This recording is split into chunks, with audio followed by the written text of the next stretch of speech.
Amid the overwhelming calls for unity following that GOP targeted baseball practice shooting, a New Jersey Democratic strategist, James Devine, is spewing anti-Republican rhetoric. Not just spewing it, he's preaching pure hate. Check this one out. We are in a war with selfish, foolish, and narcissistic rich people. Why is it a shock when things turn violent? Hashtag hunt Republican congressman. Joining me now to discuss Jillian, Melchior, Lawrence Jones, and Rachel Campos-Duffy. Jillian, I'll start with you because you wrote an article about this. You flagged this in a local New Jersey paper.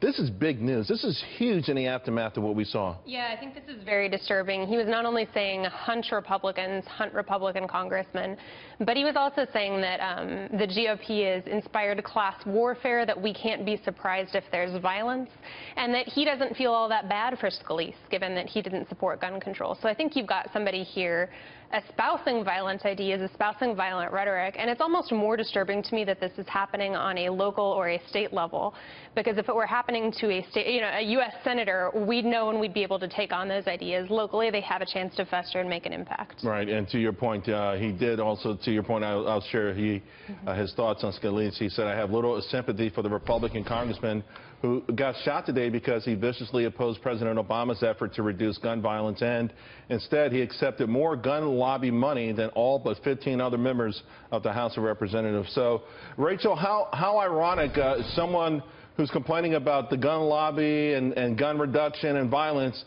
is also advocating to go out and actually hunt Republican congressmen. Well, I don't have to tell you, Charles, this is really personal for me. I'm the wife of a congressman. The events of this week have been absolutely, I can't even explain how we feel at home. It's just unbelievable. And what's interesting, too, is that one of the congressmen who was at the baseball field said he felt hunted. I think it's important for us to note that these are not crazy people. This man that wrote that's in this article, the man that was at the baseball field, I don't think they're crazy. I think they're filled with hate, and I think this hate comes from a rhetoric that's coming from the left and a strategy that says that this president isn't legitimate, that this election isn't legitimate. They're stirring up these feelings. We see Kathy Griffin holding up the head of the president. And by the way, she never apologized to the president. She apologized to her Instagram followers. There's a dehumanization of the other side. And I think, frankly, as a congressman's wife, I'm really looking forward to seeing the Democrats take leadership on this issue and start to talk to their own people, because I see that a lot of the violence and the heated rhetoric is coming mostly from their side. I mean, but Lawrence, how are they going to take any sort of leadership or ownership on this when this is the core of their message? Not necessarily the violence part, but they are fanning the flames of anger that ultimately do, from time to time, manifest in violence. Well, Charles, they've been going after Republicans for a while. You'll see from this guy, he called us bigots, hateful, xenophobes, where he talked about that we only want to be rich, said all these hateful things. But I think it's one thing to have that speech, but when you suggest violence, that is a terroristic threat. And this type of speech should be prosecuted. It should be a federal crime when you threaten members of Congress. And it's time to go after these nuts and not just wait until the next attack. Right. Remember, the only reason why security was there is because Scalise was there. Right. If he wasn't there, then all these congressmen could be hurt Rachel? or dead.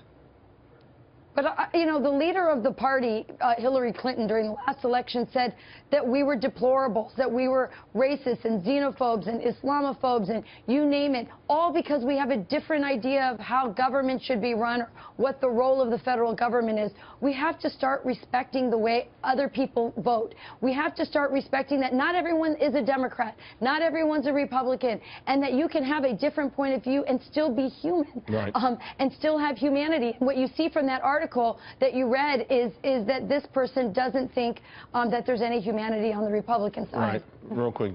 Yeah, I think this is really disturbing, but it's also not that unexpected. We've seen the left in recent years endorsing terrorists. I mean, just last week at Puerto Rican Day Parade, convicted terrorist was going to be the honoree. Right. Razmia Oda, the Palestinian terrorist, she's a cause célèbre. Leonard Pelletier, the list goes on and on. I think this is something the left needs to own.